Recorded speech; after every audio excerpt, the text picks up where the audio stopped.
Well, let's get started.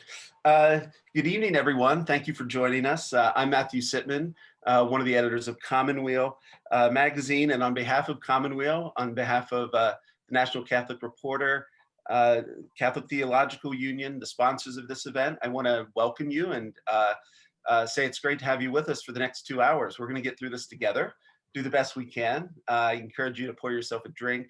Um, uh, of your choice, of course, and hang out with us for a couple hours as we talk about what's happening.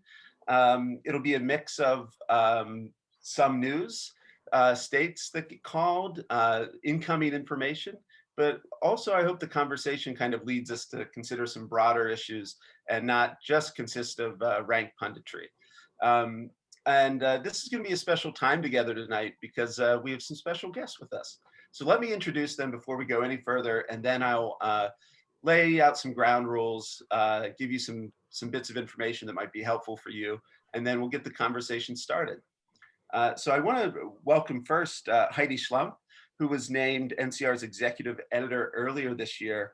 And prior to that, she had been their national correspondent for 3 years. And I think most of you should be familiar with Heidi's intrepid reporting and her brilliant guidance of NCR since she's taken it over. So we're really happy to have Heidi with us.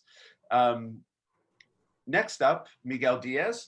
He's a former U.S. ambassador to the Holy See and currently is the John Courtney Murray University Chair in Public Service at Loyola University Chicago. It's really an honor to have him with us. I think he seems to have some thoughts about Florida already that are eating away at him. Maybe he'll share with us, maybe not, but it's a privilege to have him with us. So thank you, Miguel. And John Kenneth White, he's a professor of politics at Catholic University of America, and is the author of several books on American politics, including the presidency. So it's an honor to have you with us, John. Thank you very much. Much Yeah. appreciated. And I've given short introductions because all of you have impressive CVs, and I thought we should just get into it. But those are our guests. Just a few things before we go any further. As I kind of mentioned earlier, we want this to be a conversation. It'll be a bit loose. There'll be times when Steve Millies, one of our uh, gracious hosts, is texting me information about what's coming in. So if you see me a little distracted, that's what I'll be doing. Um, as I say, there'll be updates from our election desk, meaning Steve Millies' living room, our television room, and we will be taking questions from you, the audience. So I really want to encourage you to, especially as the night goes on, to ask us questions about what's happening or maybe responses to certain comments that get made. We want this to be interactive, and I'll be kind of fielding some of those questions, and some of those behind the scenes will be helping call those questions too. So please do ask us questions. We're ready for them, and I'll be looking for them as the night goes on. Uh, so that's kind of the game plan. These are the panelists, and I think we should go ahead and get started. That's what you're here for, right? I personally have a little bit of bourbon I'm sipping on. We're going to get through these next 2 hours together, as I said. And I just wanted to begin. One of the things I've been thinking about a lot lately, as maybe it's kind of the mood of the country or something. I've been listening to a lot of country music, and I've been thinking about Waylon Jennings' line in the song Lukenbach, Texas, that maybe it's time to get back to the basics of love. And I think this election it's happening in the context of a pandemic, which has really, I think, laid bare so many issues in our society, in our politics, and even in our church. And I think we'll talk about all of them as we go along. But it did just strike me that certain basic things now seem really important in a way maybe we took for granted. Telling the truth, binding up each other's wounds, a concern for the common good, solidarity. These things, I think, kind of we take them for granted, but they actually really matter. And I'm not going to venture a prediction on how tonight will go, but I've been struck by a couple things that maybe will lead into then some broader conversations that follow from those things. One of them is that I think, in Catholic circles, we talk a lot about the Catholic vote. And I'm someone who's a bit skeptical. It's meaningful to talk about that in certain ways. It seems like whichever way the country leans, the Catholic vote kind of leans that way. And I'm not sure it's a totally distinct kind of demographic bloc. But I will say, I think if Joe Biden should win, and he might not, I do think one of the things that has made him appealing is that he's a man of faith. So when we talk about the faith factor in this election, the role of faith, I think that in the context of a pandemic where 200,000 Americans are dead, over 200,000 Americans are dead, by the end of the year, possibly 200,000 more could be dead. I think someone who's a person of faith and kind of has suffered his own grief and suffering, and that's totally bound up with his faith, the way he talks about it and expresses it. This kind of griever in chief idea, if Biden should win, I think that will be a big part of it. But I would say another thing that I've been struck by is the deep polarization in our country. It's telling that something like a pandemic has not really shaken up the electorate that much. And not a lot of people have kind of moved their political positions. So what does it say about our country that we're so polarized that even something like mass death doesn't seem to really shake loose our partisan loyalties? And then, of course, I think that these past few months, the Trump years in general, have not been really glorious years for the American church, to say the least. And I think the pandemic has only kind of brought that into greater focus. So as we go along, I think we should talk about kind of the church's role in the situation we find ourselves in now politically, what it's gotten right, what it's gotten wrong, what it could do better, and sort of issues moving forward that the Catholics might have something important to say about. But to begin with, I wondered if any of our panelists wanted to jump in on kind of the context of a pandemic election or these kind of big picture things that you're thinking about as the returns are coming in, as you're kind of thinking about what might happen tonight. The pandemic's obviously a big one, but again, there are questions of polarization, of urban slash suburban rural divide, those kinds of questions too. So I don't know, John, you're the political scientist among us, I think. I don't know if you have any initial thoughts, but if you want to hop in or anyone else can, Sure. but I just thought those are kind of some big picture things to throw out there. And I'm interested in what you're thinking about tonight. Well, Matthew, I hope you can hear me. I hope it's okay. Totally. Thank you, everyone, for being here. And I think you raised a few really important points. So the polarization that's existed in the country, it's amazing to me how this is hardened. And it's hardened. So it's hardened by demography. It's hardened by lifestyle. It's hardened whether you choose to wear a mask or, don't wear, a mask. So we see all of that, going on in the country. And I think that's a very hard thing to break. It seems to me that one of the difficulties, if we have a Biden presidency where he's talked about bringing the country together, we've had two prior presidents, W. Bush and Obama, promised the same thing and failed to do that. So it's almost kind of sclerotic, and a lot of this, I think, has to do with the way people get their information, the parallel universes that we live in, the impact of social media. But I still think that a couple things. One is that presidents do set a tone; they do matter. And I think if we have a President Biden, which I still believe is more likely than not, that sets a tone. The other thing, and I'm very glad to see Heidi here because I promised to write her something, and I will, because the thing that I picked up, which is interesting because I do teach at Catholic U, there's so many unusual things that happened that just are emblematic of the time. So the university asked the college Democrats and college Republicans to sign a civility agreement. That's never happened. In fact, they've been actually more civil than the faculty, which is also kind of interesting.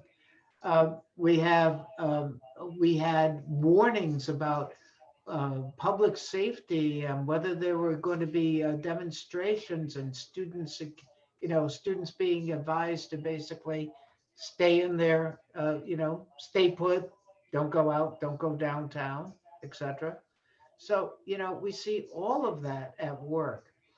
I will say this though, and Heidi's well aware of it, since I am a Biden supporter. So let's get that out there as well.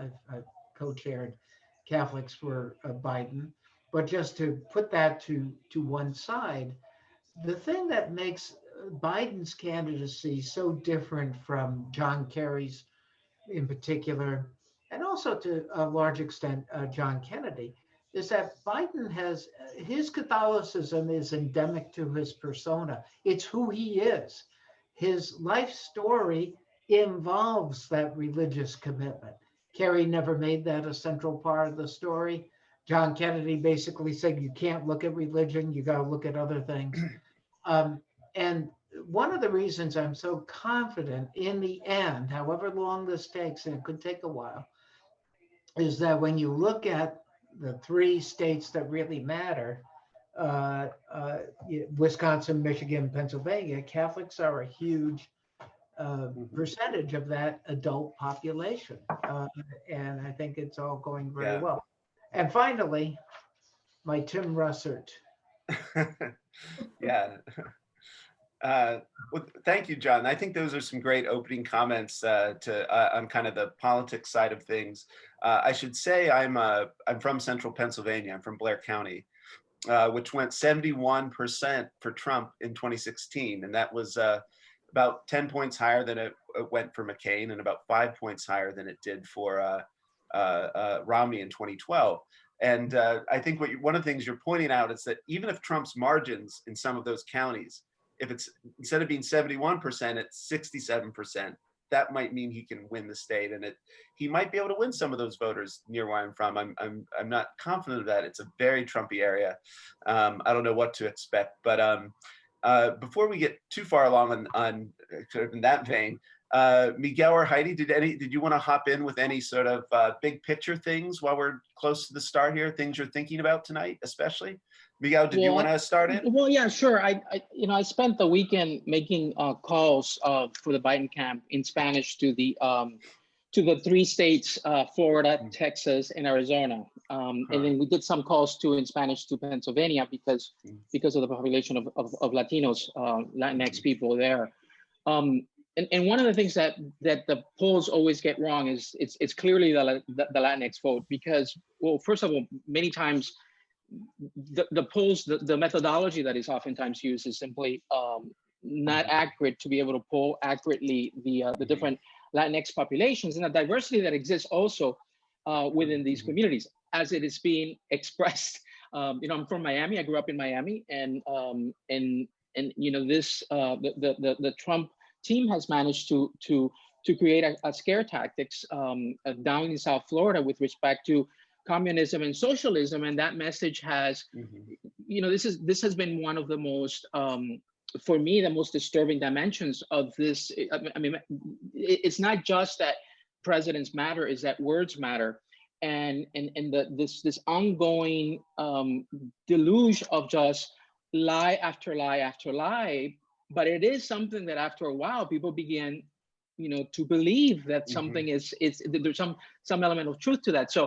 So I have been concerned about South Florida for a long time. I've worked with Cubanos for Biden down there, and we were trying to change the narrative, but the narrative is quite strong from peoples that flee dictatorships and especially left-wing dictatorships that then they see Trump attacking that. So, but then you go to a place like Texas and Arizona, and then the demographic changes when it comes to the Latinx communities there, and in all of the polls that have been done, at least the national polls, especially those that were done by Latino Decisions, for instance, which some of those can be more trusted a little bit more.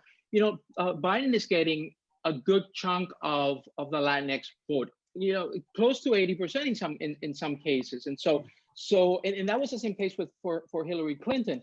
And so why do I bring that up? Because I bring that up because it is a significant percentage, if not the majority of Catholics in the United States. And so when we talk about the Catholic vote in the United States, we also have to think that this particular group of Catholics can literally swing, a particular area of the country one way or the other. And for years, we've been talking about the presence of Latinx folks in the Southwestern states and how that can really switch them up. And so I was interested to hear tonight how, for instance, some were saying, well, maybe Florida is becoming more and more red, and Texas is going to become all of a sudden blue.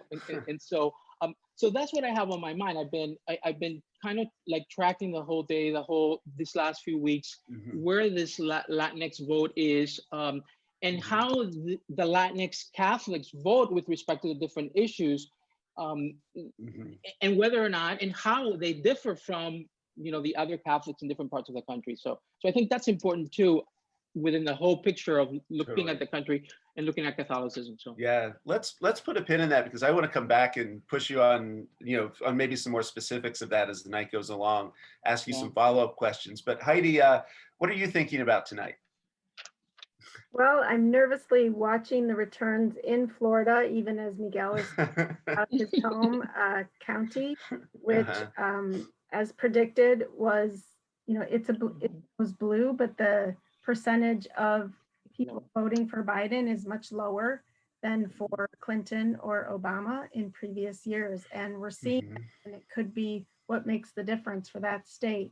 Now, Biden doesn't have to get Florida, but it sure would have made it a quicker evening tonight if he did. Yeah. And it's not looking promising with about 90% of the vote in. And of course, one thing we're watching carefully is which states count which votes and when.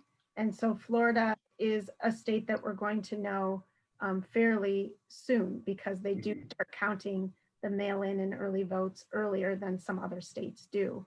So I'm very interested in talking about the Latino vote. One narrative that we heard so much, in 2016 was that Trump won the Catholic vote. And I'm always, in any venue that I'm speaking at, I always try to correct that, because early returns from that evening did show Trump with a lead among Catholics generally, although later more accurate data showed that he did not win, and that Hillary Clinton actually did win the majority of the Catholic votes, just like she won the popular vote overall. And Catholics tend to not be that much different than the country as a whole. But when you segment the Catholic vote racially and ethnically, that's when you see the difference. So this election cycle, I think we've heard a lot more about how Trump has white voters, and even if he's made inroads with some Latino white Catholics, even though he's made inroads with Latino Catholics in general, Latino Catholics, African-American Catholics tend to vote Democratic. Yeah. So Matt, can I just add one more thing, because this Sure, go for it.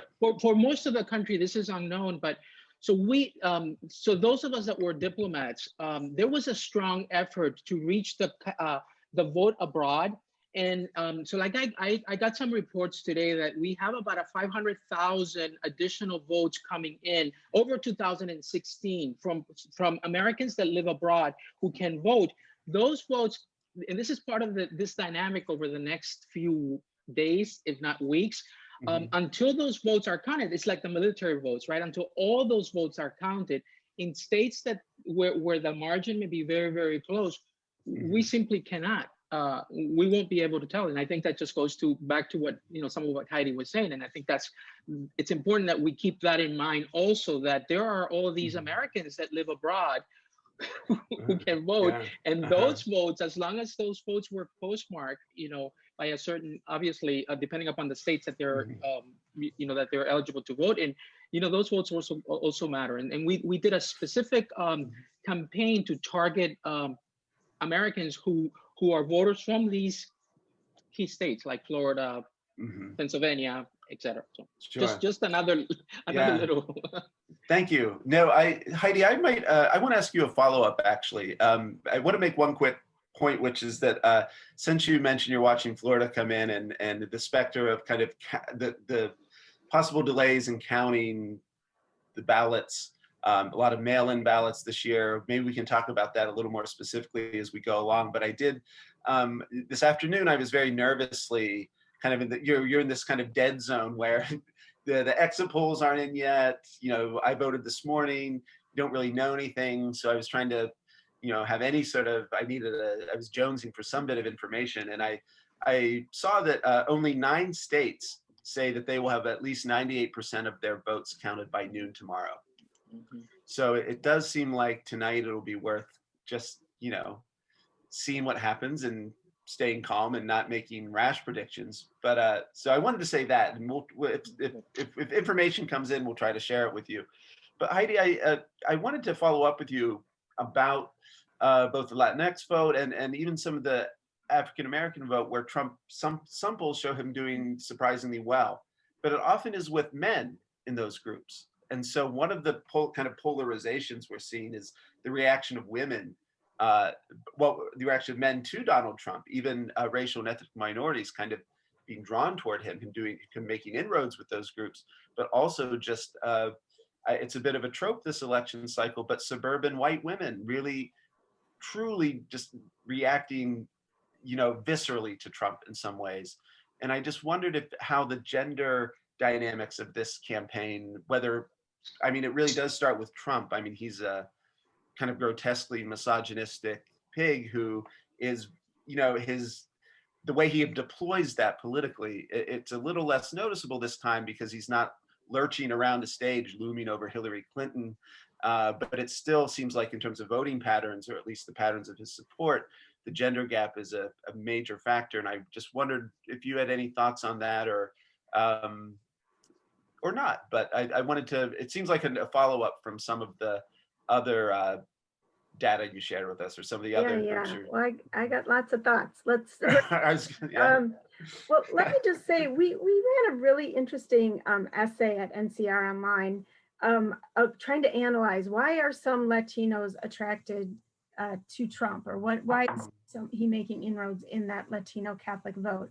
It was written by a young immigration attorney from California, Yunin Trujillo, and she wrote about like what she thought were 3 elements. And one is partially just this different experiences. So depending on country of origin and whether you're a recent immigrant or whether your family has been in the United States for many generations, that was one element. The other element was she thought was sort of an unawareness about, you know, kind of how bad things are under Trump. She said that in some Latinx communities, really there was expected after 2016 that this, you know, streets would be flooded and people would be rounded up, and that visibly wasn't what people experienced. And so they didn't think that it was so bad, even though the news reports, you know, from the border are horrific. Mhm. But then the third and most important thing for us as Catholics was the role of religious authority in the lives of many Latino people in America. Mhm. You know, not that many generations ago came from families that with lower literacy rates, and where what the religious leader you know, either the priest or increasingly religious leaders now are lay people or Catholic media. And so when we have Catholic media sounding like an expert and telling people that you can't be Catholic and vote for Joe Biden, or you can't be Catholic and be a Democrat, that this has affected people in her community. So I think we have a lot of work to do with our Latino Catholic brothers and sisters to listen to their experiences, but also to try to provide alternative voices so that the only voice they're hearing is not just from some right-wing Catholic you know, website or something like that. So I mean, topic of being patient tonight, it's a virtue, and it's not one that I have. And I'm not, me either. I want things fast. Mhm. I do think there is value in watching tonight's results and being cautious about drawing too many conclusions, because you know, all the threats and warnings, like you said, John, about possible violence. We did an editorial today from our paper urging peace and calm, no matter what the results are, or even if we don't have results yet. I think as Catholics, we owe it to the rest of the country to model that, whatever happens. But it is very hard to wait. So much is modeled on the media being able to make that announcement before everybody goes to bed tonight. And so being prepared not to possibly know is something that's a good spiritual practice for us tonight. Yeah. I have a kind of broader question, maybe that moves a different direction. But before we do that, I wondered if John or Miguel had any kind of follow-ups from some of Heidi's comments, or the only thing I would add is, again, along these, because I was looking at some of this data today. There was this study again done by Latino Decisions, and they followed Latinos the study started on September 8th, and then they followed. This was a nationwide study, and they followed on various questions. But two of the key questions: are you going to vote? That was one of the. And then the second one was, who are you going to vote for? And is there any shifts happening in terms of the Latinx communities, in terms of more support for one candidate or the other? And one of the things that the study concludes, it says, well, we'll find out, right, if the study is correct once we have the final vote in from the Latinx communities across the country. But what those that did the study argue is, the so-called experts scrambling for explanations often fall into the kind of mistakes of saying, well, the Latino men won't vote for, they'll vote for Trump because of this. And then there's an inherent machismo there that is at play in terms of how they judge Latino men. And then they judge them by the same standards that they're judging the white Anglo men. The same study says that, for instance, Trump, and I'm looking at some of the graphs, while Biden maintained a 69% pretty much across the board, Trump has never climbed above a 25% nationwide when it comes to the Latinx communities. So I mean, if those studies, if those statistics translate when it comes to the vote, and we'll find out in the upcoming weeks. In fact, Trump never had any kind of substantial support, except in some pockets around the country where, because of our electoral college, it can it can make a difference, like Miami-Dade, because it's the state of Florida, and it carries those. It carries a certain gravitas and weight. But that's the only thing that I would add, that we just need to be careful when it comes to these studies, because if this is true, then in fact, it's totally lopsided. In fact, the Latinx community has been, including, interestingly enough, I suspect that even the Latinx evangelicals, outside of the Catholic fold, might be different in that sense. So that's the only thing I would. I would just add that one of the things that Stan Greenberg, the pollster, shared with my students today is that when you look at, you're seeing, of course, a gender canyon in the country. But one of the things that his data shows is that it's among every group. In other words, we see it among Hispanic men, women, African-American men, women. I mean, you name the group, and those gaps are there. I do think Trump has carried Florida. I don't see enough there for Biden, and that is simply because of what happened in Miami-Dade. So off we go to other places. On the other hand, if you look outside of Miami-Dade, you see the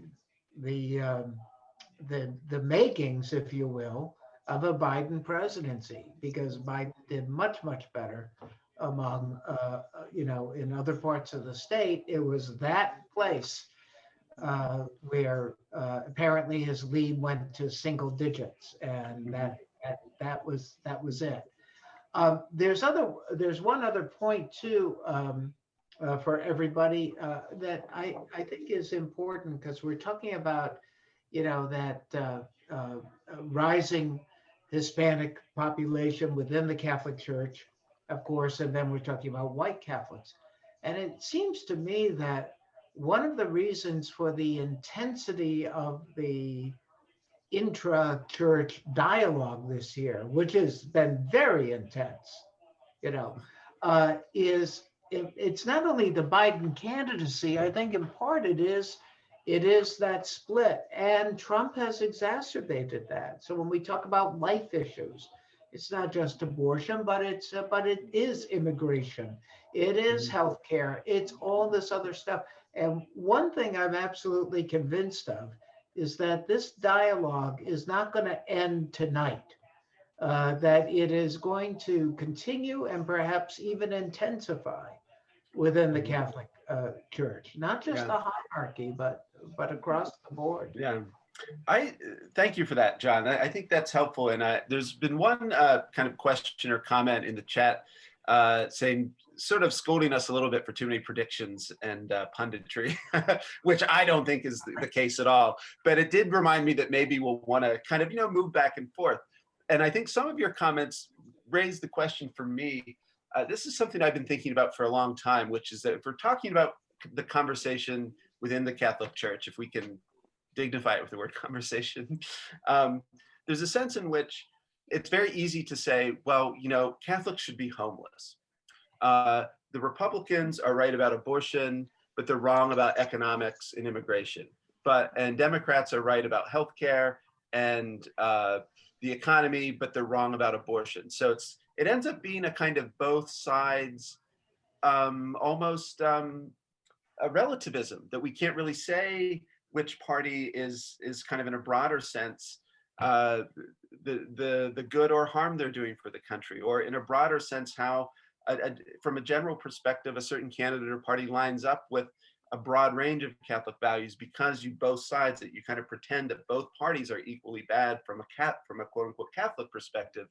And I feel like that's something that that's just a rhetorical trope I kind of feel like I encounter a lot. And I wondered if any of our panelists wanted to respond to that kind of way of thinking about things, because it's just something I notice. And that line that Catholics should be politically homeless, it's both true and not true in some ways. So I wondered if anyone can start in response to that.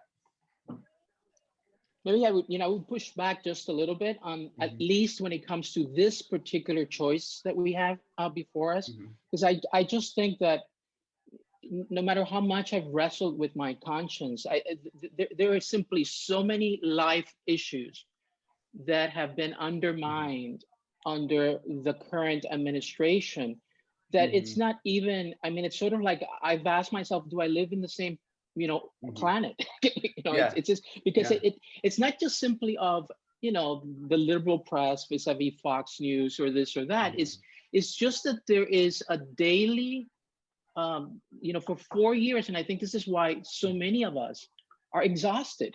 Literally our bodies have been exhausted mentally and physically from so much of the threats to life. It's from the bigger issues of planet, care of the planet and endangering of the planet and the pulling away from the Paris Accord at the international level, to the human rights violations that are ignored, to the border, in the caging of children at the right at the border, to the lack of attentiveness to African Americans and the unjust imprisonment and the systemic racism that exists in this country, to the immigrant issue that we were just discussing, to issues related to gender and LGBTQ plus issues.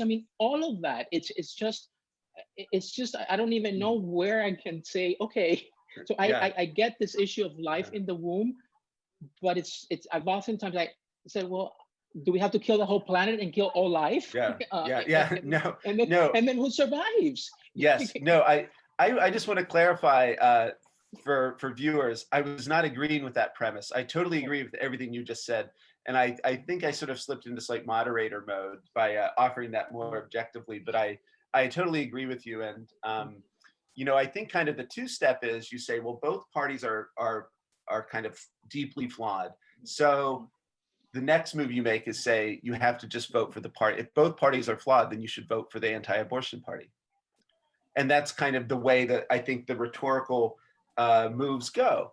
And that's something that a number of people in our chat have asked us about. How do you counter that abortion's the only issue question? And one of the things I was on a panel last week, and I pointed to my political hero, Abraham Lincoln, who said that the Constitution is not a suicide pact. And I would say that Catholic social teaching is not a suicide pact. You do not have to burn the world down in a fairly literal sense just to support a candidate who, on that one issue, you might agree with. But Heidi, did you want to hop in on this? Yeah, if I could just jump in, Miguel did such a great job there of giving the Yes. anti-life, perspectives or policies of this administration. But you forgot the coronavirus, the horrific lack of response to that that's resulted in so much death and sickness. So yeah, I think if you were, weighing things, the problem is that we have had so many years of Catholic leaders pushing the message that abortion is a preeminent issue. I was watching a panel that Georgetown put on a couple weeks ago with a friend of mine on there who quoted, I think she's quoting Cardinal Bernardine of saying, well, you don't have to worry about any of those other issues if you're not born yet because you weren't even able to be born. But they are issues for the people who are born and are here. I do think also we need to get away from and this message that the only way to address abortion is through criminalizing it. Yes. And yes. A lot of times an anti-abortion pro-life person will come back to you and say, but you want to criminalize all these other things that are bad. And I do get that. There's something to be said for making laws against things that we think are bad. On the other hand, I think that we're about to see what's going to happen when what anti-abortion people have wanted all along, which is Roe versus Supreme Court overturned, happens, and it goes back to the states, and we're going to have years and years of those fights now, and even more polarization at local levels around this. And our church, it's not good for our country. It's not good for women. It's not even good for unborn children. Abortions going up when under Republican administrations and the economy is not doing well, these sorts of things. But it's not good for our church to be so singularly identified with this issue and this one way of addressing it. It's a lot of people are heading to the exit signs from that message, and that's not the reason to change your message, but I'm just saying that it's got a lot of negative ramifications all over. Yeah, I totally agree, Heidi. Thank you for that. John, do you want to hop in on this? Sure. I had a call, today's Tuesday, last week, from a reporter at National Catholic Register, not to be confused with National Catholic Reporter. The other NCR. That's right, exactly. And he called because he's asking me about this third party, and I wish to heck I did look it up, and I can't remember the name of it, that basically says this is a party, a kind of Catholic party. We're against abortion, but we're also for the social gospel and dealing with immigration and healthcare and other life issues. And the guy was saying, well, do you think this makes a difference? And I said, well, no, because we're so bifurcated. Voters understand that this is a binary choice. But I also said, I never heard of them. I've got to go look this up. They're on the ballot in a few states. It's whatever they're getting is negligible. But, I do think that, at some point, and I think it's really, it's either going to be us, the laity, if you will, and I certainly don't pretend to speak for the Catholic Church or the laity for that matter, or it's going to be a stronger leadership at the bishop's level, where they're going to have to try to see if they can bridge this gap. And I think that one of the things that the bishops ought to be doing is taking a hard look after this election at faithful citizenship. We know that there was a movement there to revise it. I think that may grow stronger. And I think you have people that are basically saying faithful citizenship does not mean one issue, but that's how it was interpreted in 2004. But it means formed consciences. Yeah. And so I think there has to be stronger leadership here. The question is going to be, do the bishops have the wherewithal to exercise that leadership? Doesn't Yeah. look like it to me at the moment. Yeah.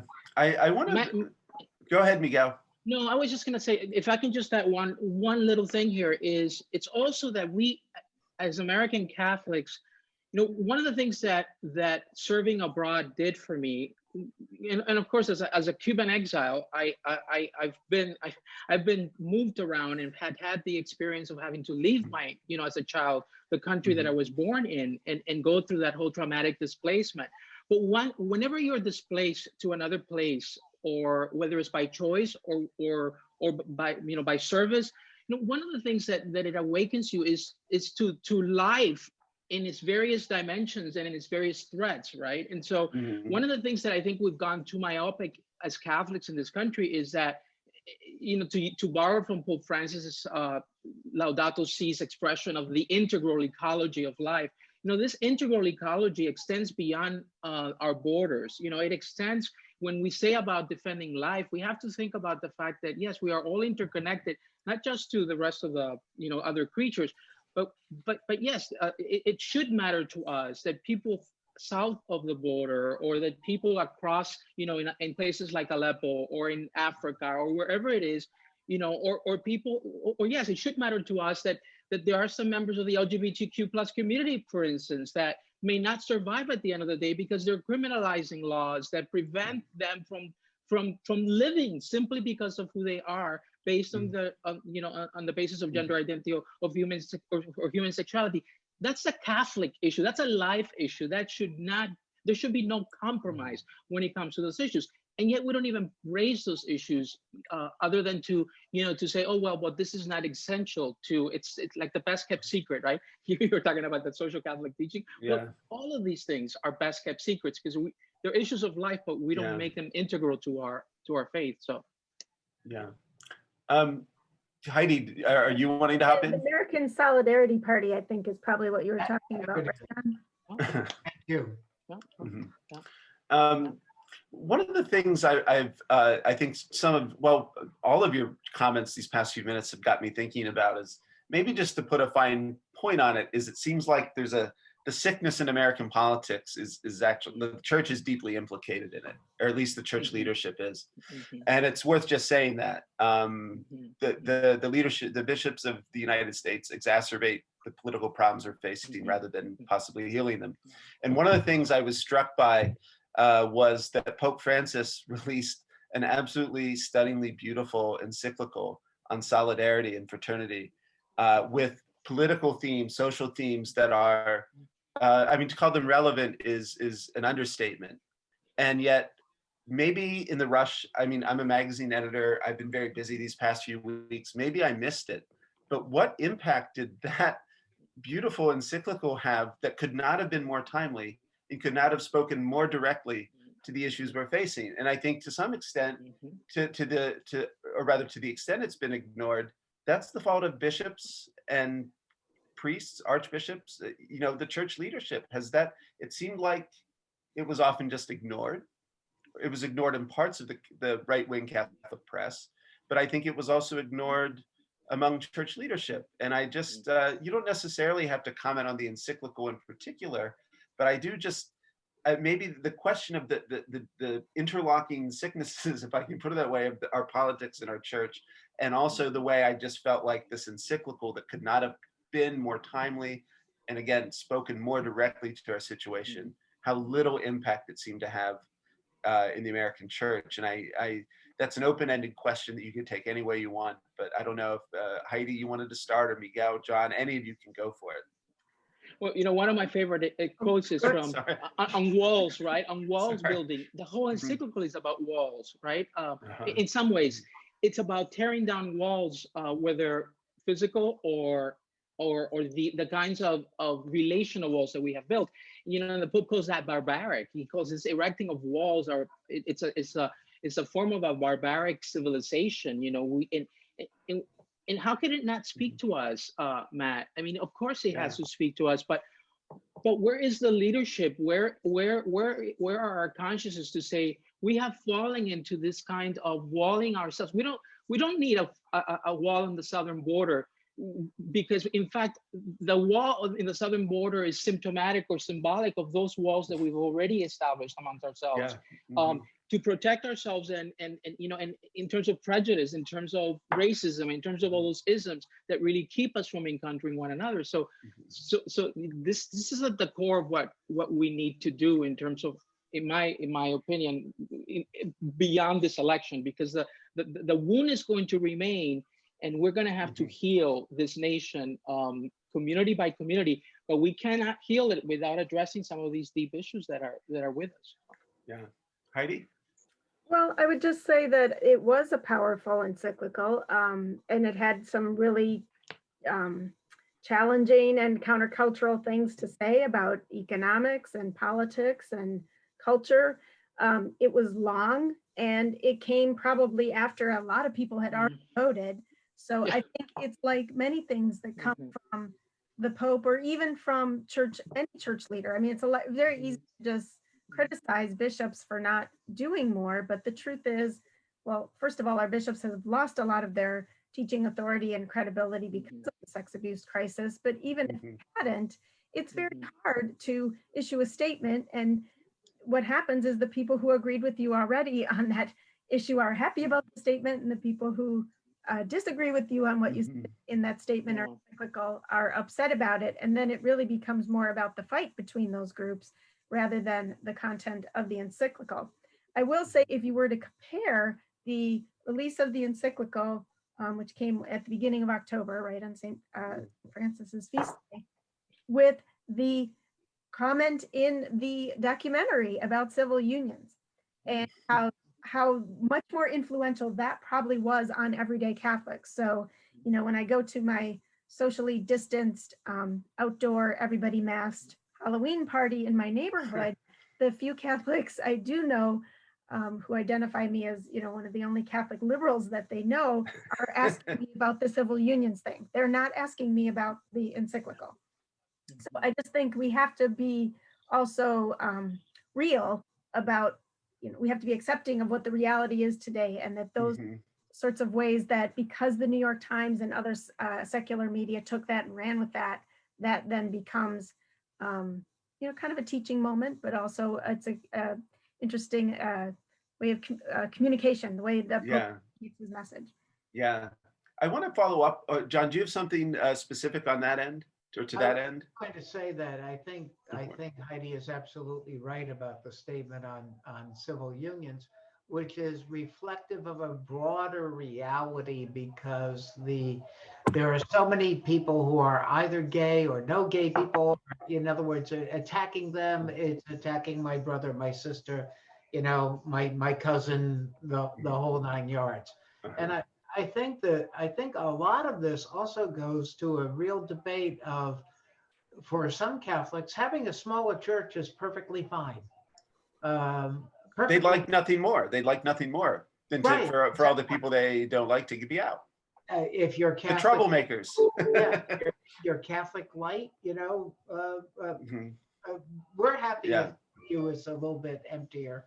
And I think that's also part of this debate. I think one of the key things about the Francis papacy is that he is among the sheep. And that's an important, he's not cloistered, although the pandemic, but you get the idea. And I think that is part of this debate that's happening within the American church. Yeah. It's astounding. I just want to, you know, as we've been talking, more and more people have joined, or some people are dropping out, new people are coming in. So if you're just joining us, I just wanted to say hello.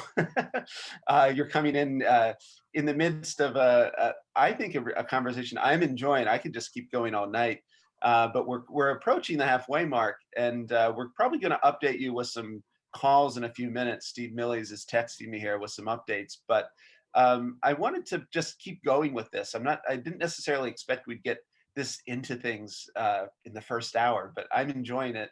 And one of the things that a few questioners have asked questions like, well, how much influence do the bishops actually have? That's a good question. And I think it kind of raises other questions about, well, then what is the role of the laity? And I think, I'm a so-called liberal Catholic. I'm an editor at Commonweal. Heidi just identified herself with that label. John, I know you're, Democrats for Biden. So I think we're mostly on the same side here. Miguel, you've made some of your positions quite clear, wonderfully clear, I would say. And I think it's like, well, okay, so there are these problems in the church, and the ladies really got to step up. But one of the questions I have, and I want to ask this to you, Heidi, it's like, well, how, when it comes to that, like, doesn't that just mean that the conservative Catholics with all the money will actually have more influence than they might otherwise? Like, if we're just talking about a laity first strategy, I'm not really sure that would go in the directions those of us on this panel might hope.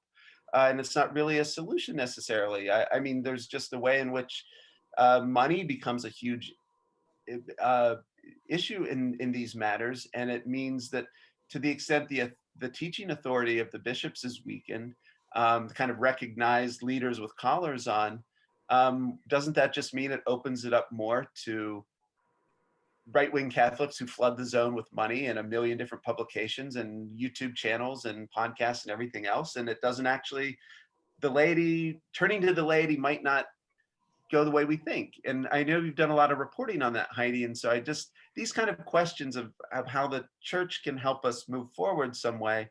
If we're criticizing the bishops, I'm just saying, I don't know what the options are for the laity either exactly. And you, better than anyone else, might have some thoughts on that.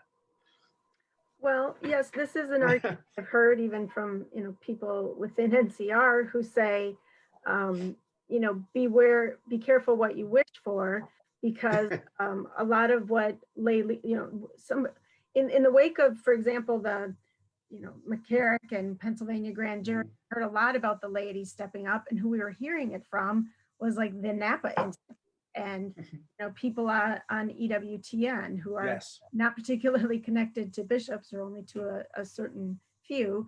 And so there was a nervousness about that, in part because of the amount of money that could translate into undue, influence there too. But I do think that, NCR has a long tradition of being grounded in the teachings of Vatican II.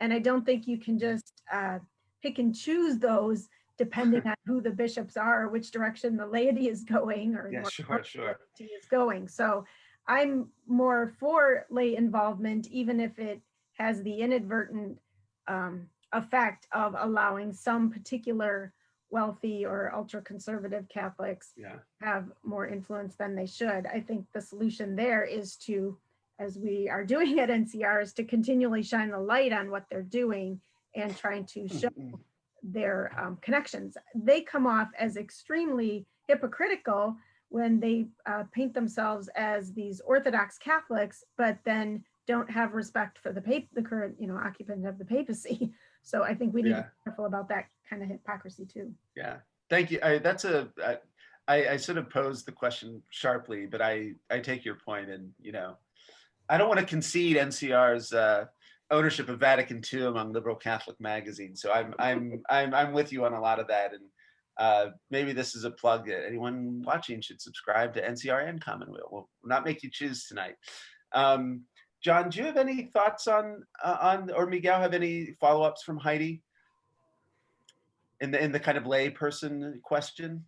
I mean, Miguel, you're in an interesting position because you're both a lay person and have kind of had as the ambassador to the Holy See, maybe you've kind of seen the inside and the outside in a certain way, and maybe you could just speak out of your experiences some in that way. Yeah, and I think what's hard is that when it comes to these issues of power and money, what sometimes there's a saying in Spanish. I have a chapter published on this one. Dime con quién andas y te diré quién eres. Tell me who you walk with or who you accompany, and I will tell you who you are. And for me, navigating those other circles that you just mentioned, whether it was in the Washington area or even in the ecclesiastical circles across the sea, one of the things that you quickly awaken to is the reality that it is not often, that sounds great and it's philosophical and it's wonderful Christian teaching, especially if we are accompanying the poor, the marginalized, and the oppressed. But at times it's not what you know or who you accompany, is how much you have that gets you into specific circles and power. Then sort of like you follow the money trail, and oftentimes then you get a lot of how power is exercised both within society and in the church. And sadly, it hurts more when it's within the church. It's just simply because maybe falsely we expect, well, this should be different. There should be something different about the body of Christ, about the way that the body of Christ economizes itself, or, in the ancient term, oikonomia, manages the household. There ought to be something different about this. But at times, this is where the polarization in the church and in society, and the issues in society and the church almost like mirror each other. And so, that's the challenge, right? That at times you say, well, how has the gospel made a difference with respect to, and then you fill in the blank. And if it hasn't, why hasn't it made a difference? How can I call myself a Christian and a Catholic and support X, Y, and Z? And that's where we're at tonight, right? I mean, I think for the four of us, we wrestle with those issues because we see that broader life dimension. But that's not what other Catholics are thinking. So those are my 3 cents. John, I want you to get in on this, but I wanted to sort of, we've mentioned the term polarization a number of times, and maybe we've just assumed everyone knows kind of precisely what we're talking about, and it's because it's kind of a catchphrase. But I think Ezra Klein's book on polarization recently, he's a political writer for Vox, maybe known to some of you. He makes the point that, like, we're not just talking about polarization since like two sides, hashing it out. We're talking about people's identities being, he puts it like mega identities. So the number of people with kind of cross-cutting, the number of people who are like Catholic and Republican but belong to a union and something else that's in the, people just, it seems like their political views and their religious views and their social lives and everything else kind of mostly line up together. And so we're not just talking about polarization in some kind of thin political sense where, certain people lean this way and other people lean that way. We're talking about their whole identities being shaped essentially from the top down by their political allegiance.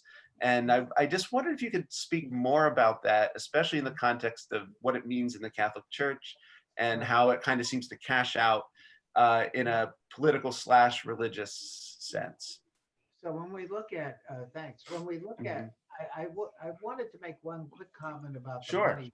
I think that is another element of this polarization. I'll get to your question in a sec, but I think that is, if you look at, conservatives, that's not the right term, but the single issue Catholics, basically, they do have money to back them up. And they have a lot of money. That is not the case, I think, for those that disagree with that viewpoint. And that's another way this struggle is getting played out. Yes. The polarization is not just simply black, white, Hispanic, Catholic, non-Catholic. And that's not really it. It is, it's all of that. It's race, it's gender, but it is also a big way lifestyle. So, Mhm. do you own a gun or don't you Yeah. own a gun? Are you married or not married?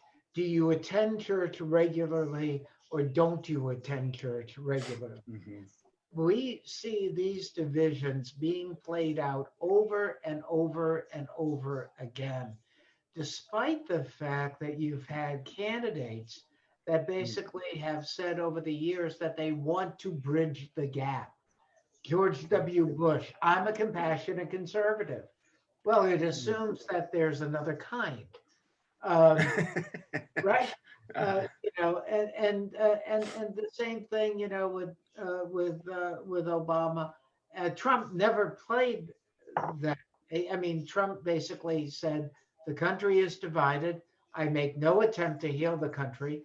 I simply want to exacerbate the divisions because I can find more voters who are for me who have not voted before. Yeah. And I do think that, in the past in our politics, we would have these kind of cross-cutting identities, Yes.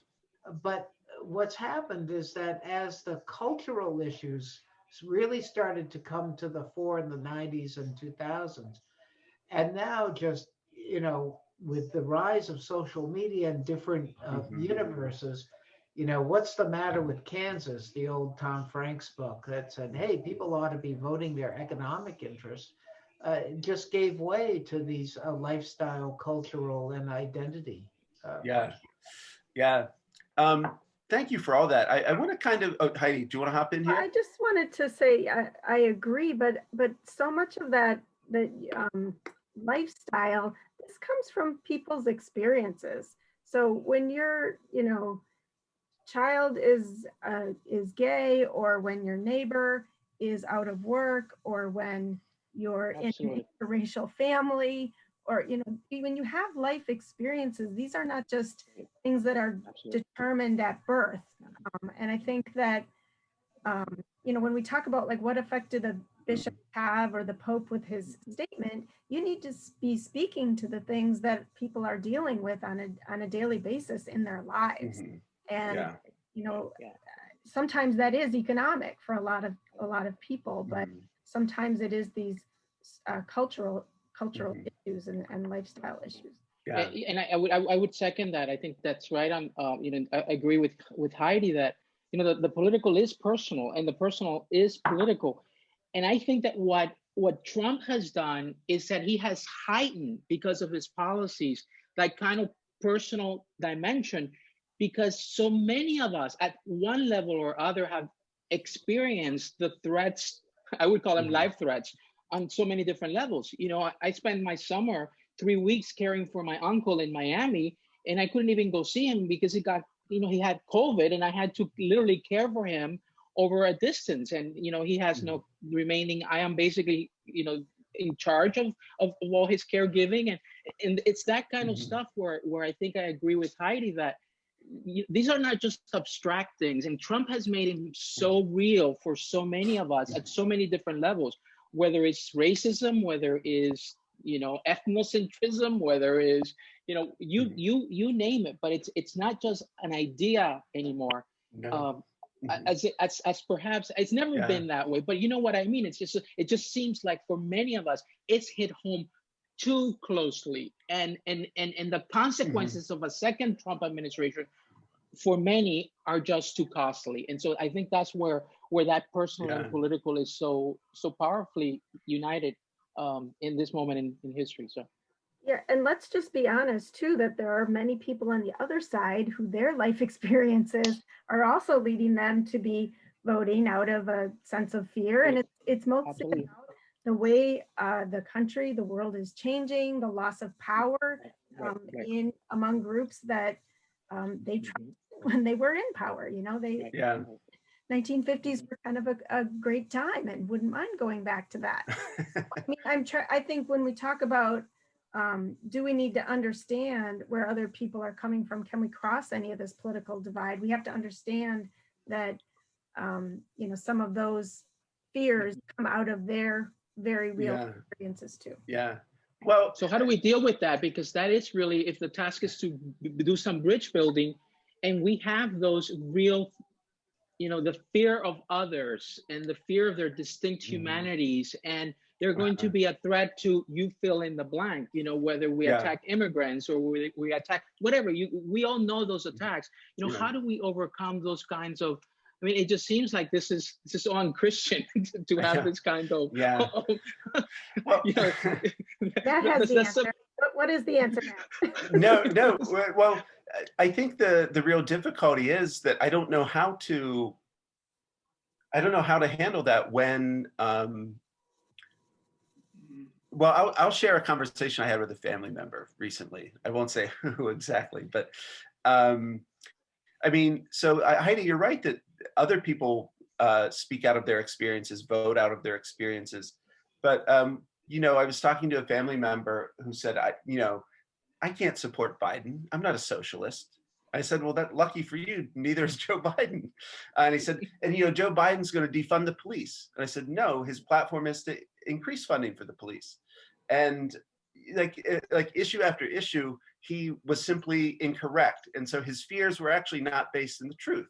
They were based in right-wing propaganda and the kind of bullshit Trump spews every day.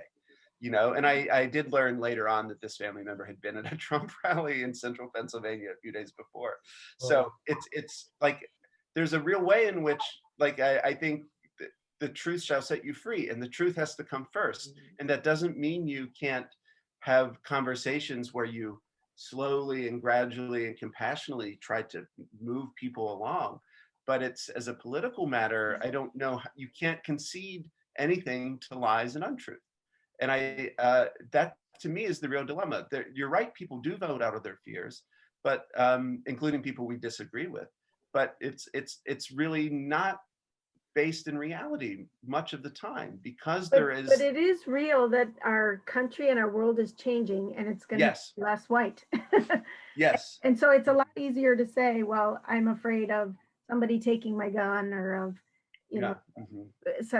public housing in my suburbs, whatever, the thing that you're afraid of, police or these other things. But the fear about the world is the US is going to look a lot different in the future. That is based on some reality. And and even if it's not, the fear is real, even if the things it's based on. Yeah, no, I agree. And but how do you attack that though? Because in some ways, this is such we call ourselves Catholic. Inclusive of the whole abroad. And then we have this very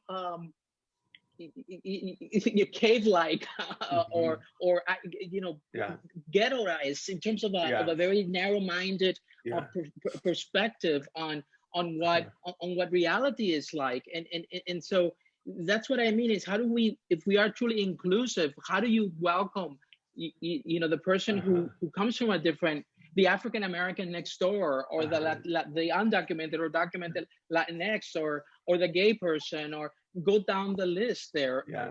Isn't this part of what we should have been, what we are all about in terms of embracing that kind of human family and the distinctiveness of the human family? Yeah. Well, John, I want to make a comment, and that will lead to a question I ask you, because you're as the political scientist in the room. But one of the things that strikes me is, in some ways, the only reason this matters is because the United States is not a democracy. Does anyone here tonight expect Joe Biden to win fewer votes than Donald Trump? No, no one does. Like, that would be that would be the most shocking possible outcome. And so what we're talking about is basically 40% of the country can run it through the kind of vicissitudes of the Electoral College, the undemocratic nature of the Senate that essentially, counts empty tracts of land as much as people in certain states. And so Donald Trump has never gained a majority of the country's approval for any length of time. He won 3 million fewer votes than Hillary Clinton in 2016. And the 53 or 52 senators who confirmed Amy Coney Barrett represented 11 million fewer people than the Democratic senators who opposed her nomination. So in some sense, I kind of think the polarization part of the problem is that actually if there was 35 to 40% of the country that was just against it all, it only matters to the extent it does, precisely because we have a system that is deeply anti-democratic and deeply anti-majority rule. With veto points, a bicameral legislature, a president who can veto legislation, and then a Supreme Court that can strike it down. And Right. so, John, I could just kind of wondered how maybe this would pull us back, and now as we're 15 minutes into our second hour, pull us back into politics a little more directly, which is, how do you see some of the matters we've talked about already, polarization, the divides in our country? It kind of runs into the buzzsaw of our constitutional system. Oh, And, in different eras, it might not have mattered as much, right? So like, let me just give one more example and I'll turn it over to you. Let's say Joe Biden tonight had a great night. There's no chance that he would, like Ronald Reagan did in 1984, when he won 58% of the vote, win 49 states. Right? It's like there's no scenario imaginable in which, even if Joe Biden had the most amazing night of his life tonight, which he might not be, but even if he did, there's no chance that many states would swing his way. So you can see what I'm getting at. And I just wonder if you want to riff on that some. Sure. Let me do that. Address this directly, Matthew, and I want to come back to a previous point very briefly. So look, the era of landslides is over. It's been over for some time, and it's also, I think, very true that the constitutional system that we have, has produced two misfires already in the 21st century, 2000 and 2016, and it could yet again. We talk constantly about reforming the Electoral College. It never happens. People get excised about it one way or the other. Most of the time, the Electoral College actually magnifies the winner's vote. Think Barack Obama in 2008 or 12. Sure. The thing I wanted to go back to was that this notion about the country changing, which is absolutely right.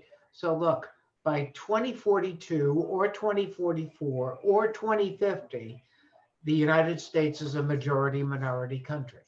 Mm-hmm. And that provokes a lot of fear. But we've been there before. So if you go back to the 1850s, for example, there was a strong third party called the Know Nothing Party. It was the anti-Catholic party that ran a former president, Martin Van Buren, that gave the election to James Buchanan in 1856. Mm-hmm. And the Know Nothings took over states like the Massachusetts state legislature. We've been there before. We had a huge Catholic migration from Eastern, Central, Southern Europe starting in the 1890s. What did the Republicans do? They cut off immigration. They set strict quotas on immigration. The thing about this is that it gets to the heart of what does it mean to be an American? And that is not just that you inhabit the soil. It's a complex. Thank you, Millard Fillmore. Well, it's late, and anyway, thank you, Stephen. But you get the idea. We've been here before, and then there's always a reaction, if you will, the other way. So the Know Nothings didn't last. The populists didn't last, and the moment that we've been in the last 4 years, I don't think lasts. Maybe it lasts a little longer. We'll find out. Yeah. But it's not going to last in the long term. Yeah. So, Well, Steve, sorry, can I just hop in? One thing, Miguel. Steve, is it correct that at 9:30 you're leaving us? no, I'm not. I told Steve I had to leave at 9:30. I'm really sorry. No, that's fine. But it means that's about 10 minutes away. So if you don't mind, I'm going to ask John one more question, and then it'll be the three of us for the rest of the night. John, I was struck, though, you mentioned, say, by 2040. I also want to point out by 2040, 70% of the country will be in the 15 most populous states, meaning they'll be represented by only 30 senators. So I feel like part of the problem is we have a constitutional system that in other moments of our political history, we're not, if we were still in an era when George McGovern could be elected from South Dakota, maybe this wouldn't be a problem, but that's not the case, right? And so we're like all the tendencies seem to be converging in a really dangerous way, in which the least democratic parts of our system are coinciding with an urban / suburban rural divide, and with kind of population growth and kind of shifts of where people are moving to. And it seems like that's the real train wreck we're heading toward. No, I think that's 100% right. I think that is 100% right. The only encouraging signs, I guess, are that if you take a state like Virginia, which was very competitive in 2008, but it became, it was a red state that became purple, that became blue. I think we've seen the same thing in Colorado. Yeah. I think we're going to see the same thing in Arizona. And we're seeing again in places like Texas where things can't be taken for granted. So when you look at all of what's going on here, and then you throw in the kind of suburban dumpster fire that Trump is basically creating, maybe we will avert this crisis. But I would say that another aspect of this, I fully expect the Senate to make reforms under Democratic control, including the filibuster, which has been just horribly abused because it was never intended that everything should be filibustered. Right. So there are still ways we may avoid the crisis, Matthew, that that you see coming. Don't we have enough crisis? I mean, the crisis of the Catholic Church, the crisis of our Constitution, the crises of COVID, economic, oh my God, racial climate. Yeah. Well, John, I thought you would solve all those before you left us at 9:30 and just leave the last half hour to Miguel and Heidi and I to have, just pleasantries, really, on the rest of the way. Once the political scientist leaves. I will say, Heidi, I promise I have something for you. Witnesses. Yeah. One thing I would say about the urban-rural divide, go for it. It'll be interesting to see what the effect of however long this coronavirus lockdown life is on demographics going forward. So there's a lot of speculation. We're trying to look at what's it going to mean for the church now that many of us have gotten used to not participating at in-person mass, but what might it mean for workplaces when you learn that you don't have to physically, live in Kansas City to work for NCR, for example, and might have people living in different places, spread people out differently. A lot could change. It's another big major factor that might affect where we are going forward. Yeah, it's such a good point. It's such a good point because there's no returning to normal after the pandemic. I mean, that is changing, everything. I think including, the church in terms of, there'll come the point, hopefully we all get back into church, but that doesn't mean that the live stream has ended for many parishes. And there's an interesting aspect of the live stream that at least I can kind of relate to. It makes it a lot easier to church hop. I don't have to physically go. I can just say, I'll try this one this week and see what my comfort level is.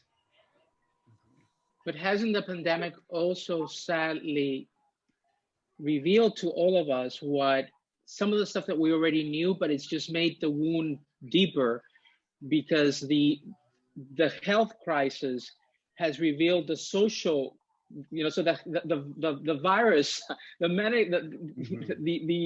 COVID-19 has revealed a social virus that was already in place in our nation in terms of the effects of the pandemic on very vulnerable populations, the elderly, brown and black bodies, and so in some ways, this is where we have to, if we leave this pandemic, whenever it is and however it is that we leave this moment, and we return to business as normal, whatever that means, and we don't tackle these underlying issues, we would have missed the opportunity to really, attend to the wounds of our neighbors, especially those most marginalized around us. And I think that's part of the, I think that's part of the issue that is so in front of us, is that in some ways we are in this together, yes, but in some ways there are some among us that are not really in this together because they're suffering much more, from, I mean, it's, and I know Heidi, you would concur with this, is I was like walking, every time I leave and walk around Chicago and see the restaurants that are closed, in these little neighborhoods around here. And it's like, how will they ever come back? How, and it's one business after another, a Latinx business or an African-American business, or, and I think those are real life issues. And I don't have an answer, but I do, it just pains me to see what is happening. And sadly, some of these social issues were there from before the pandemic. So it's just been aggravated. Well, well, one of the things I think it's worth picking up on, since the prospect of continued mass via live stream and church hopping has come up, is one of the really striking things in Francis's encyclical Fratelli Tutti is the curated nature of our online lives. And the way in which I actually kind of wondered the extent to which the pandemic has exacerbated that, because he points out that if you're rooted in a particular community, in a particular parish even, you're going to, by dint of kind of geographical proximity, encounter people who are not like you or have different views than you. But you live in the same place, you're going to the same parish, and you have to somehow befriend them or get along or just have conversations with them. Whereas, I can go to the Paulus live stream at, and you can go to the Latin Mass live stream, and you know what I mean? Like, there's a way in which the way we can kind of choose our affiliations online in a digital space. That was a major theme of the encyclical, and so I wonder if even all the trends we've been talking about are converging in an even kind of, if you can even choose them. If you can even choose them, because there's the digital divide too, that we haven't even realized, that some people are deprived even of the virtual mass or virtual prayers because they don't have the basic computers or technology, or so that's another that's another layer. Which has been a major concern in terms of children, having to do schooling from home. I mean, those kind of inequities and inequalities are really striking and troubling. Matthew, interrupt them really. Go for it. But as I told Steve Millies, I had to leave at 9:30 and just about there. So I want to closing thoughts. I want to thank the participants, Miguel, Heidi, Matthew, you. Thank you, Steve Millies, for inviting me. I really appreciate it. Hopefully things will now be a lot more harmonious. But I wish you all really well. It's been a fantastic discussion, and I see some really fantastic questions in the chat too. And Matthew, thank you for being our host and guide. No problem. You all made it easy, and it was really a pleasure meeting you virtually tonight, John. Exactly. The same for everybody. Thank you so much. I look forward to meeting you again. I hope so. Yes. Bye-bye. Bye-bye. Well, maybe we should take this as a little moment to catch our breaths, and if you need to pour yourself another drink or whatever, go for it. And I will say that I was hoping during the course of this evening that I would be able to kind of pretend I had an earpiece in and say, hold it, everyone, breaking state X has been declared. And instead I get text. I've been getting texts from Steve Millies saying, the AP crashed, Biden's doing all right in Ohio, it seems like, but I don't have really as much news to share as I thought I might. So I would just ask if any of you have questions to bring them on, because we're entering the last half hour here. We're down to the Three Musketeers here, and we're gonna close it out. So I guess to just as we move forward, did anything in that last kind of round of questions about or statements about polarization and these kind of trends, did anything jump out at either of you, or do you want to just move on to some other topic? I'm willing to just follow along here too. I was going to make a little joke because of Go for it. We could use some humor tonight. Well, I mean, Miguel. no, just a little Please. humor, just a little humor. This has been very serious so far. Oh my gosh! So yeah, and you're right. It's heavy, right? It's heavy, but So I forgot where it was. I think it was in Spain, but I was delivering my official diplomatic wearing my official diplomatic hat. I was delivering a talk, and I forgot exactly how it came up. But someone from the in attendance asked me a question about what the diversity aspect of the United States and how we bring about unity. And the reason why I thought about this is that I've always personally disliked this melting pot image, because it's always about power and who has the power to heat up things or decrease things. And so I kind of like threw the coming from my own Latinx perspective, I said, I'd much rather speak about, and of course I was in Spain, I much rather speak about the United States as a great paella in which we have the different ingredients. And of course, everybody was just like, "Oh yes." But I said, it's the different ingredients that are so essential for a paella. The saffron rice, it's depending upon what you put in it, the different kinds of seafood, et cetera, et cetera, et cetera. But I mean, you can taste each distinct ingredient, but it's precisely this kind of like a pluribus unum, right? This oneness in diversity, and each one of us, each community is essential to this making of the United States, to this making of the oneness. And I again, I think that we're in this situation where the polarization is all about erecting walls with human differences and power and exercising power over others to keep them at a distance in ways that we don't want to share. No, we don't want to share power. We don't want to share X, Y, and Z, because we don't want to share privilege. And so I think this is part of the challenge that we all have. It's how do we move out of those spaces and into spaces of hospitality, true hospitality, because we talk about it, but we don't really practice it at times. Yeah. Thank you for that. It seems like there's been a number of comments in the chat, a number of questions about Gen X and Gen Y. Not Gen X though. He corrected him. No, sorry. Gen Z. Everybody Z. knows nobody cares about Gen X. right. No, that's I don't know if Kaya Oaks is watching, but if she is, she's the mere mention of Gen X has agitated her. But in general, kind of younger people and their involvement in this election and kind of their cultural position and just it's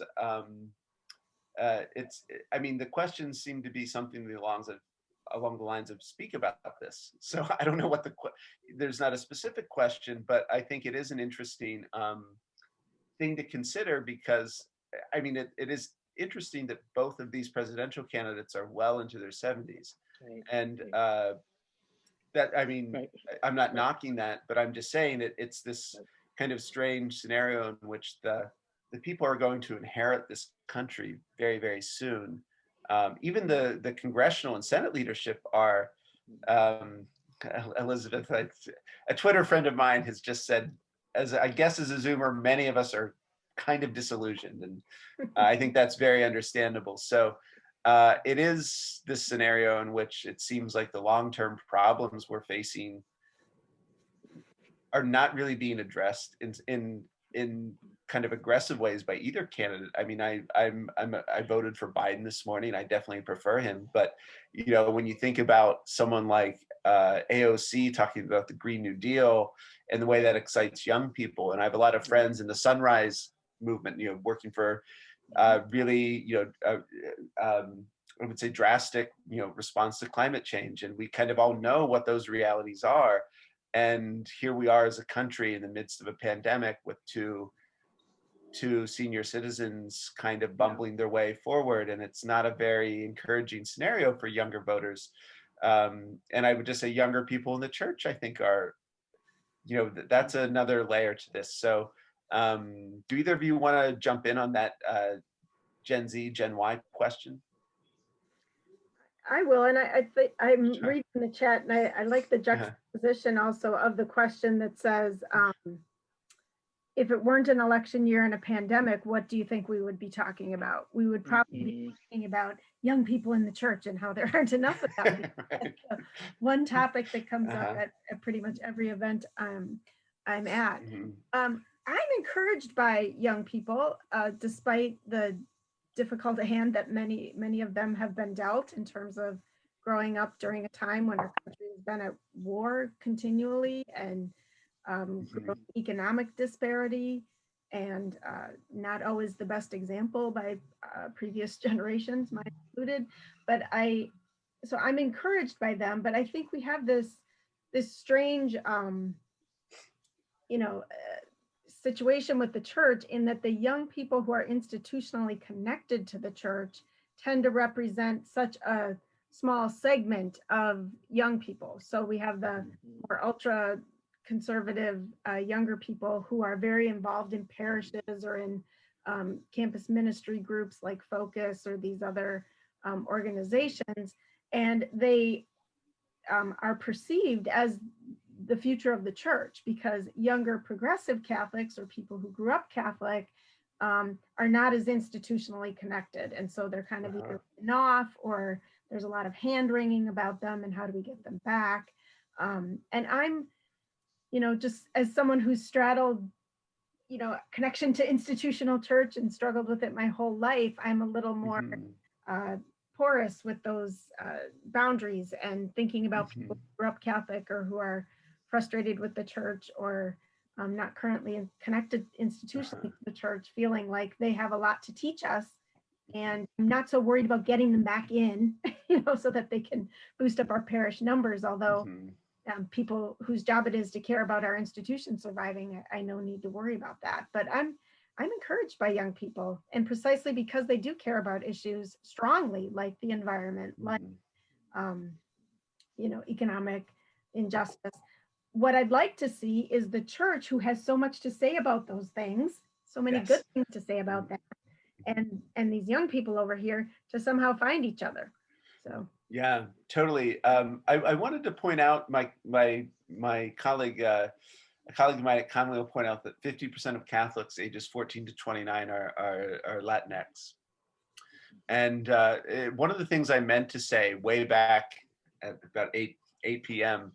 is that one of the really interesting dynamics for me, just thinking about these past few months, was the way the pandemic seemed to feed into the protests over George Floyd's murder by police, the movement for racial justice, police accountability, and so on. And it just strikes, there's been a number of comments in the chat that point out that as a young person, if you're of a certain age, your formative experiences have been war and recession. And I would say further that one of the things I've thought a lot about is the way it seems like, the kind of left-wing surge in American politics, someone like Bernie Sanders, even someone like Elizabeth Warren, how it seems like the two key vectors for that are Black Lives Matter, the kind of brutality against Black and brown bodies by police, and healthcare. I mean, Bernie's rallying cry was Medicare for all. And so our kind of vulnerability as human beings seems to be something that younger people have experienced in a profound way. And they kind of realize the systems we live in are almost opposed to their health and well-being and thriving. And so for me, I'm extremely encouraged by the younger people I meet. I'm 39 now. I know in Catholic world that's young, but it's not really.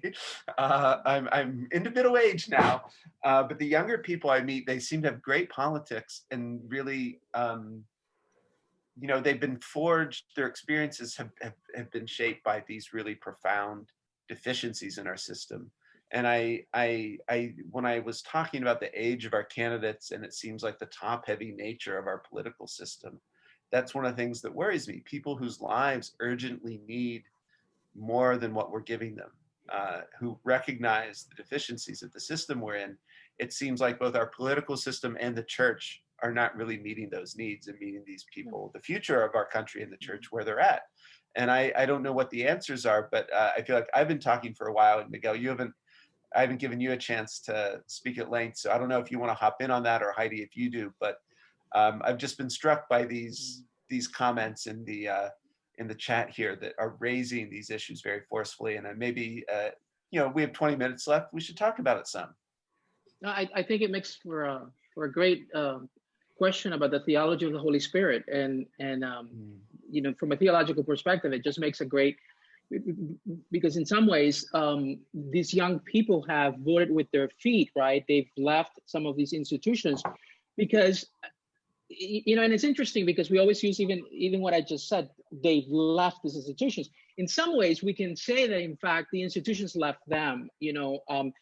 Their human experience and the presence of grace in their lives, their thirst for social justice, their thirst for healing of the planet. This is why many of them gravitated towards, interesting in terms of age. Well, for Bernie Sanders, so that the age discrepancy there it's huge, but yet the issues, right, and what some of those candidates, Elizabeth Warren and others, stood for, were things that spoke to the kinds of causes that they want to engage themselves in terms of their commitments. And one could make the argument, and somebody of course could make the opposite argument, but the Spirit is just not going to she is not going to be present just within the institutional dimensions of the church, and life is going to be thought in whatever ways it can be thought, and oftentimes it's outside of those walls, right? And I think the youth are amazingly, the protests that we've seen in the streets, the cry for, in terms of the environmental crisis, among other things, they tend to be out there in our students. I encounter those students on a day-to-day basis. They tend to be those kind of hidden prophets, but they're, some of them are going to church, some of them are not. It's really striking to me. Just speaking personally, I'm someone who, I'm a self-described socialist, democratic socialist. I live in New York City. I have a lot of friends who are not religious. And so I feel like I'm not exactly in a Catholic bubble in some ways. And to me, one of the tragedies of the shape the church is in is that I do meet people who are genuinely spiritually hungry. Who, when you talk to them about Catholic social teaching, or you talk about Laudato Si or Fratelli Tutti with them, they're stunned at how beautiful it is, and how much it connects with them. And so for me, I think just one of the discouraging things is that I really do meet so many people who are spiritually searching in some way. And you're right, Heidi, that their institutional affiliations might be more porous. This is a younger generation that is not, that in general institutions in our life are weakened, and the way we used to connect with them is not the same. But it just seems to me that one of the things that makes me sad is that there is a hunger that the church could meet.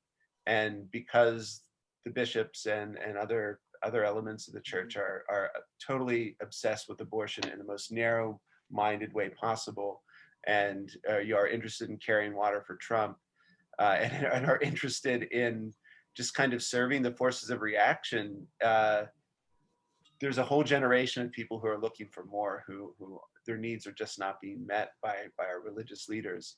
And I don't know if Heidi, if you want to hop in here. I don't want to sermonize too much about sparing things. I'm really struck by how I've been following the chat while listening with one ear and reading how much energy there is in the chat on this topic of young people, from many of the young people who are watching, talking about their own generations, including a shout out to one of my interns out there, NCR's intern.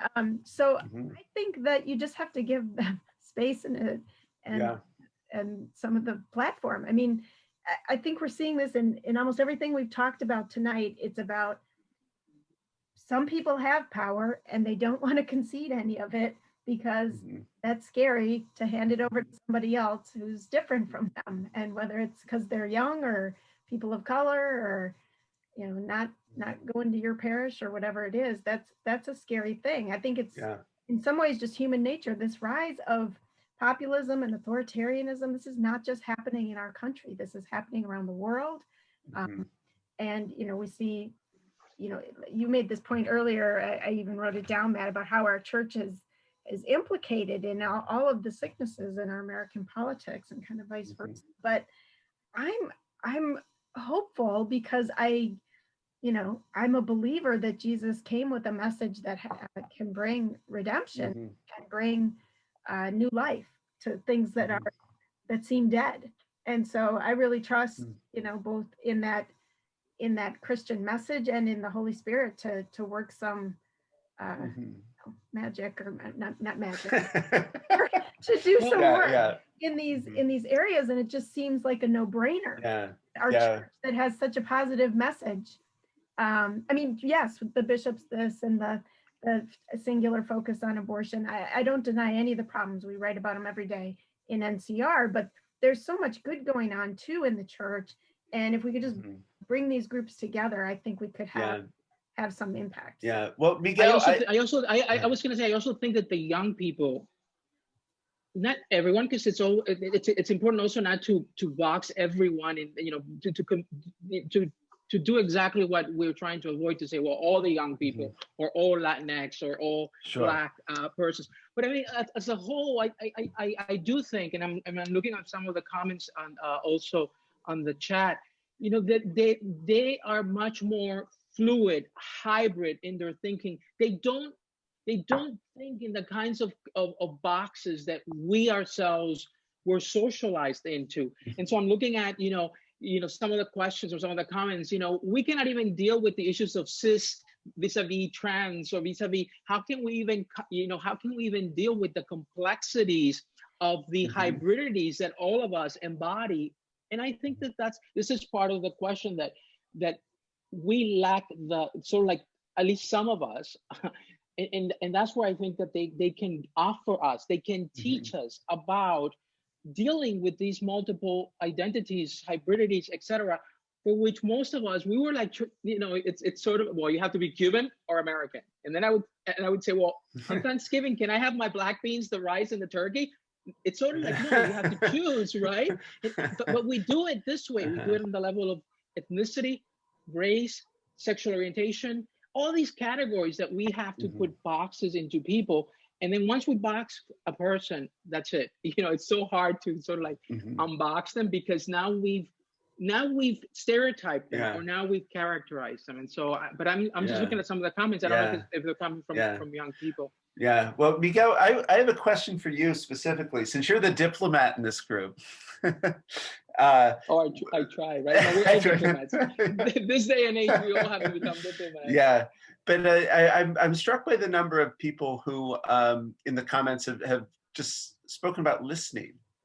And maybe as a diplomat, you can tell us something about what it means to listen well, which I don't think necessarily means uncritical, you know, not just kind of, you know, totally giving up your critical faculties and having a real exchange. But what do you think it means to listen well and have that be a part of a genuine dialogue and conversation? You know, one of the things about working for Secretary Clinton that was for me very rewarding was that under her leadership in the State Department, there was this kind of messaging that all the ambassadors and diplomats received, that we were to put in place the 3 L's. I've never forgotten that, because it was a huge foreign policy change that we were embodying as the administration changed with the first Obama administration. And so, and what were the 3 L's? The first one is, we're going to listen to the experiences of others wherever we are around the world. we're going to learn from those experiences, and we're going to lead as a result of that listening and learning.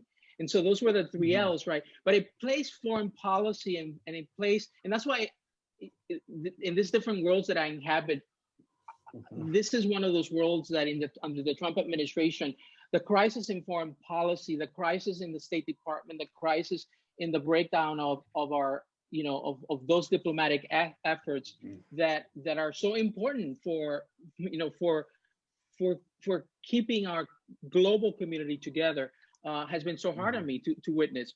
And it starts with what you just said. It starts with listening. It starts with that kind of if there are any Benedictines in the group, they're probably just like cheering because of the Benedictine value of Saint Benedict's value of listening and hospitality.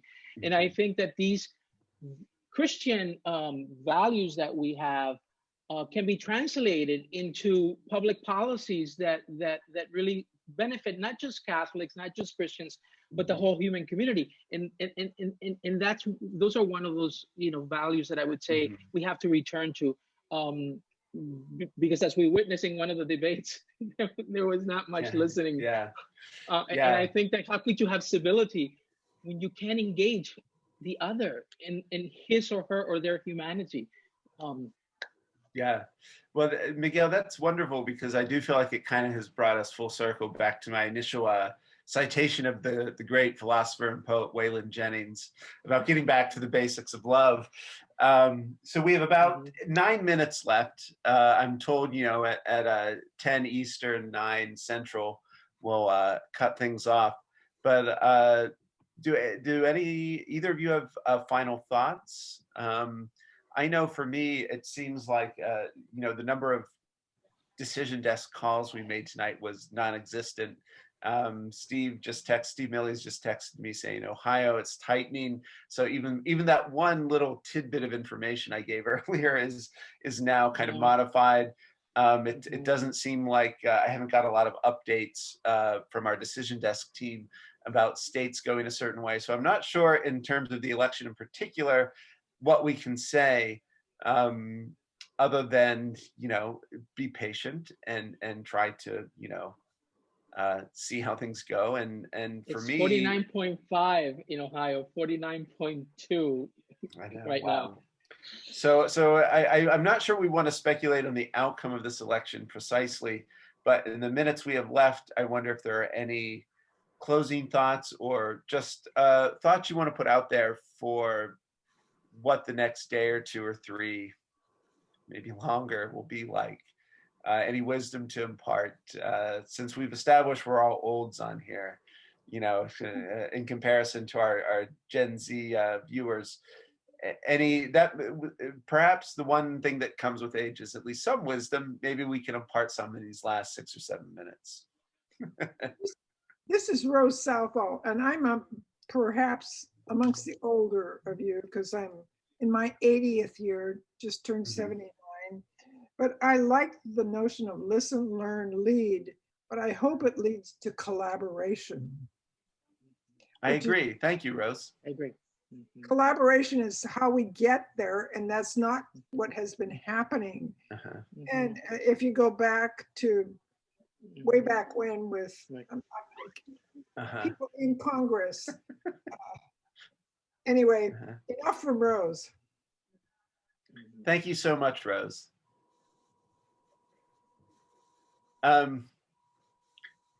Heidi or Miguel? Well, I was walking this morning, and it was one of those times that I just had to take a walk around the lake, and I think whether it was a combination of the stress, the uncertainty, all of this stuff that we've been living, I just kind of I literally broke down, and I just kind of just cried out and said, God, please, we need a change. I was walking one of our neighborhoods, and I saw this yard sign, "Make America Care Again," and I thought, this is you're talking about the return to the basics, right? But I think we've gone so far from that, just basic caring for the other. Yes. And I think this is why I cannot, I don't know. I mean, tomorrow morning I just couldn't see because I'm trusting that the majority of our better angels will emerge, and that we will change direction this evening, because I don't think we've been doing a lot of caring this past 4 years. Yes, individually, yes, but as a government, I think that it's story after story that just lacks that Yeah. empathy, and so I'm hopeful that that the night will yield. Yeah. And I would just add that, hope is a theological virtue and it's different than optimism. Heidi, get in on this. Yeah, well, I'd love to quote somebody who I consider a wisdom figure. Today we had at NCR Facebook Live with Sister Joan Chittister, who many of you probably know, time columnist, author, kind of prophet, in my opinion.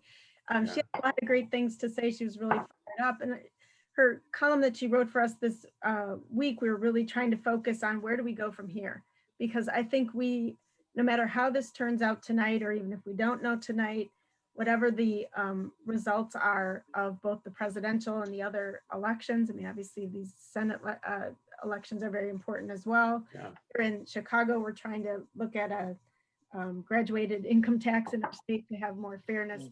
Just so much work to do, so many conversations to have, so much healing that needs to happen. She said, and I tweeted this today because I thought it was a good quote: "Don't fight with people at Thanksgiving. Just say, I think differently than you."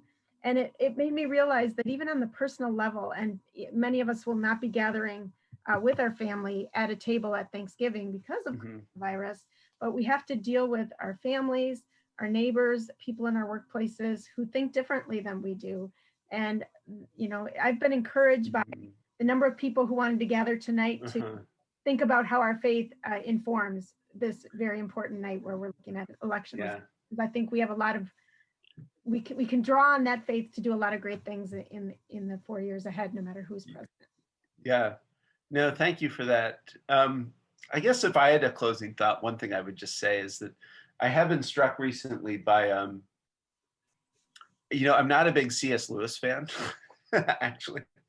But I have been thinking a lot about his comment in The Weight of Glory that we've never met an ordinary person, and that every single person we meet has a soul and a kind of eternal destiny even, and that their encounter with us could be something that is determinative for kind of how their life plays out, and that includes the people we disagree with. That includes the parent who hangs up the phone when we're talking to them about Joe Biden. That includes just the people that we view as threats even in this immediate set of circumstances. So I do think my hope is that as Catholics we could model not a kind of faux tolerance, not a kind of ambivalence about our convictions, but that we could somehow, in the midst of deep disagreement, still treat each other the way we would want to be treated ourselves. So I want to thank everyone who's made this night possible. Heidi and Miguel, you've been absolutely superb. I thought John was wonderful. I want to especially thank Steve Millies at Catholic Theological Union for doing so much work behind the scenes. I want to thank my colleagues at Commonweal, Milton Javier Bravo, who you've seen in the chat some, and my colleague Gabriella Wilkie, who've been texting me this whole night, encouraging all of us and reminding me of certain questions to get to. It's to me, the wonderfulness of these gatherings is I think sometimes a number of people in the chat have said, well, how do liberal Catholics find each other? How do progressive-minded Catholics find each other? And I would say Commonweal, National Catholic Reporter, The Wheel, CTU, the Hank Center. I don't know. There are some of us out there, and I think my perspective is if we build it, they will come. We're trying to do the work, and if you're interested, you should send us emails, pitch us, join various online communities. We're trying. We don't have the money of the right. We're working with limited resources in some circumstances, but I know I always come away invigorated from talking with someone like you, Heidi, and talking with someone like you, Miguel, and having a chat with someone like Steve Millies. So Well, it's let me check in from the this- decision desk. the voice of God now enters into the conversation. Steve, take it away. Well, I will in fact take it away. I don't have any decisions to announce, but I do want to express my deep thanks to everybody here, to John White, who was with us, to Heidi, who was generous enough to join us, to Miguel, who dove in and joined us. Yeah. But Matt, I also want to thank you for moderating a wonderful conversation here tonight. I tried. That included everybody and that Mhm. kept us moving. Mhm. I like particularly that note that you ended on, Mhm. that we all have to keep this conversation going together, and so let's go Mhm. into the long night with that conviction. Great. Thank you so much. And I hope Commonweal does have a podcast. So my colleague Milton said, Miguel and Heidi, I have to get you both on the hook to come on sometime. And I'd like that very much. But thank you, Steve. Thank you, Heidi. Thank you, Miguel. Thank you, everyone who Thank you, tuned Matt. in. It's 10 Thank you, o'clock, Heidi. and I know I'll just say for myself, I'm going to be up for a while Mhm. tonight. All righty. Take care, everybody. Blessings. Thank you. Bye-bye. Blessings.